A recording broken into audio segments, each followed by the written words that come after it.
I fired 50 plus editors in the past 2 years in my SMMA, and here's what I learned.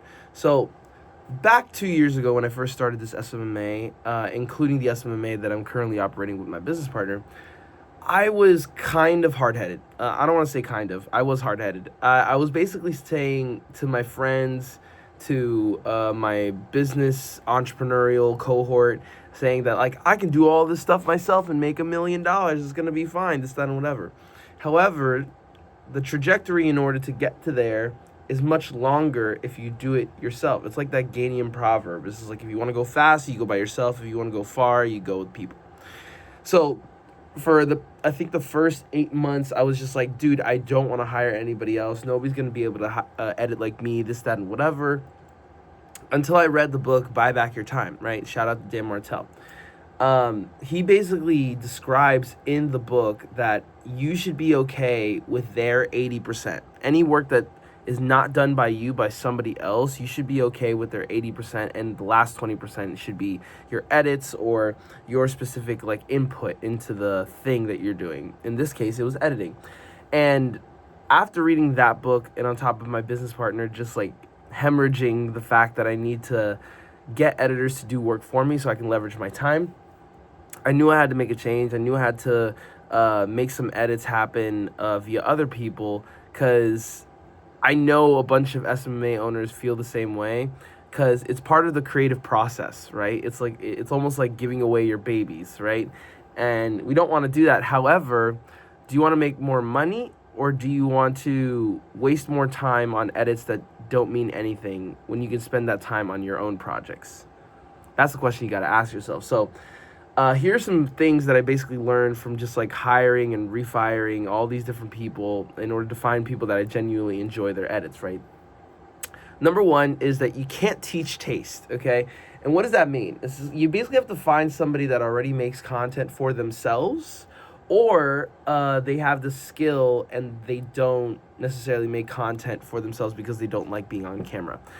First of all, people who make content for themselves know about pacing, know about time management, know about the length of a video, know about captions, know about clipping.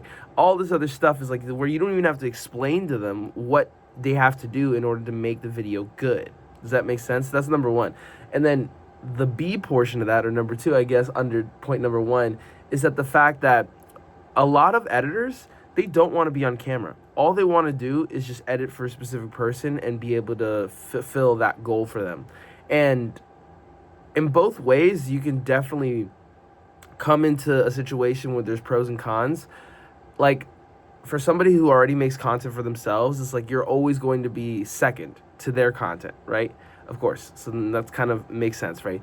And then for the person that's shy on camera, it's just like, maybe the person that's shy on camera isn't necessarily getting better at their skill, and they're only really great at one style of editing, whether it be like, Yap videos or like green screen videos or this, that, and whatever. So there's pros and cons with everything, but you can't really teach taste. One of these two people are going to be fantastic for your SMMA. Anything outside of that, please do not hire them at all. If anything, get some recommendations, because some way, shape, or form, they're just going to piss you off. I promise you. It's happened to me so many times. Now, the second point is, if you live in the U.S., they have to know English, right? Like, they have to know English. So that is a background and a foundational thing within every single editor. I swear to God, there's been so many times when I put like captions on something, or they'll put captions on something, and then I review the video because I want to make sure before it goes out, either for a client or for ourselves and this, that, and whatever.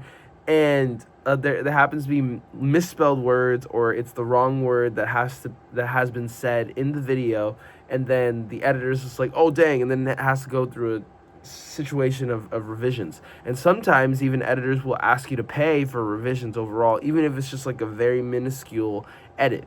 That doesn't make any sense to me. It's like you want more of my money and you're not trying to help, you're not trying to provide value. So that's screw you, okay? And more often than not, it's also really hard to communicate with people that don't fluently know English, especially when they have the skill set that you need. Like for me, it's in English and Spanish, right? But if they speak English, holy crap, it's so much easier. Sometimes when I'm speaking in Spanish, right? Even my parents tell me that like my the way that I speak in Spanish is very aggressive, especially within a romantic language. And sometimes the point that I'm trying to get across doesn't come across as nice, and that can lead to some issues. But that's just some stuff you have to take into consideration. Just make sure that your overall industry language is English and they understand English really well, so that way you can give them notes based upon their editing, and then you'll never have an issue. Number three. Number three is send content way ahead of time. I can't stress this enough, meaning because you'll be in situations, whether it be in an organic content agency or an ad agency, or even if you're just making videos for a web design agency, you're always going to be in an issue where a client needs a specific video or a specific form of intellectual property, being texts, videos, pictures, any of that stuff. They're always going to need at a certain specific time, which is annoying. So then how do we get rid of that overall? My recommendation, it means that like you're always going to be focusing on making more videos. Meaning like, all right, cool. If the client is used to making like 20, 30, 40, 50 videos, now we're making 100.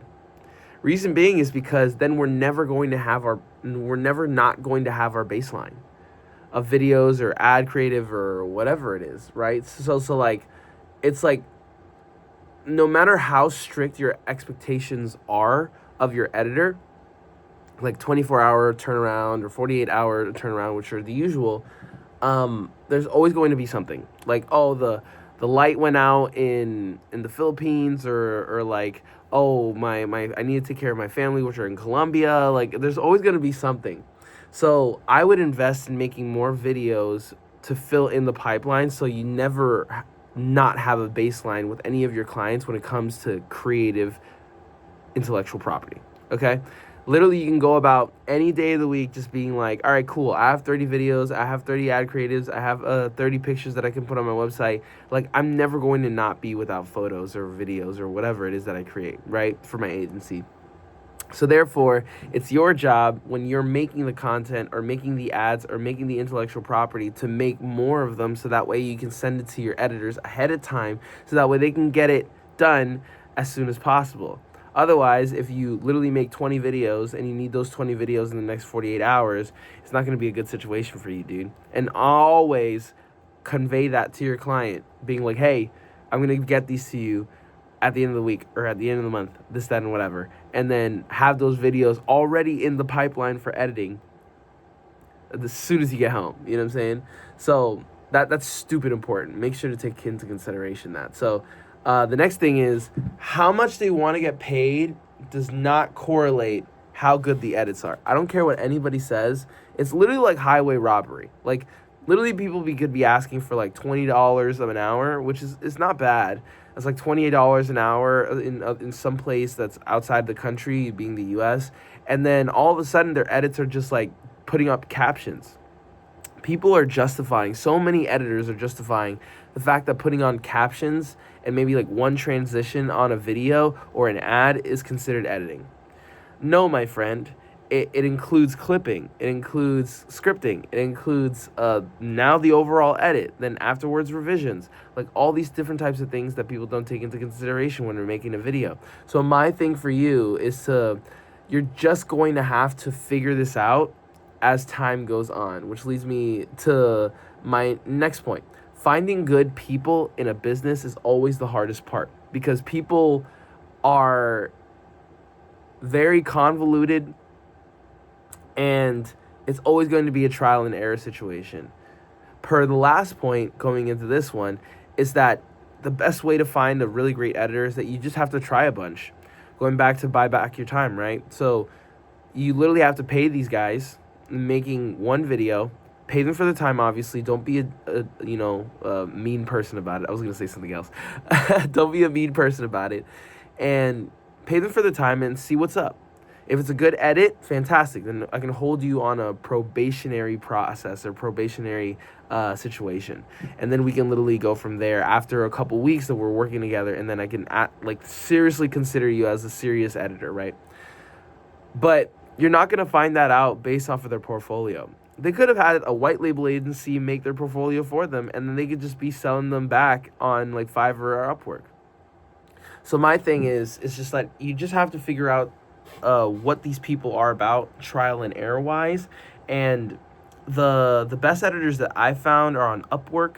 I'm not sponsored by Upwork to make this video, but the best editors are literally on Upwork. I've tried Fiverr. I don't like the editors on Fiverr. They're a bit more scammy. But I will say this. Let's say like you find an editor, like a really good editor, after trial and error and all this other stuff, and like now you got somebody. Let's say that you need another person just because you want to get rid of that sort of job out of your pipeline, out of your workflow. So that now, a really great way to find more editors of the same caliber or similar skill quality is by asking the editors that you already hired. Because more often than not, I got this from Ryan McGinn. This is how you find really good editors is by making sure you go to the places where creative people live, right? So more often than not, they're probably going to be talking to other editors. They're probably going to be talking to other YouTubers. They're probably going to be talking to other content creators overall. Other agency owners, right? So my main thing is if you're trying to find all these editors and to help you take away some of the work from your agency so you could just focus on sales and networking and marketing, I would say follow these tips.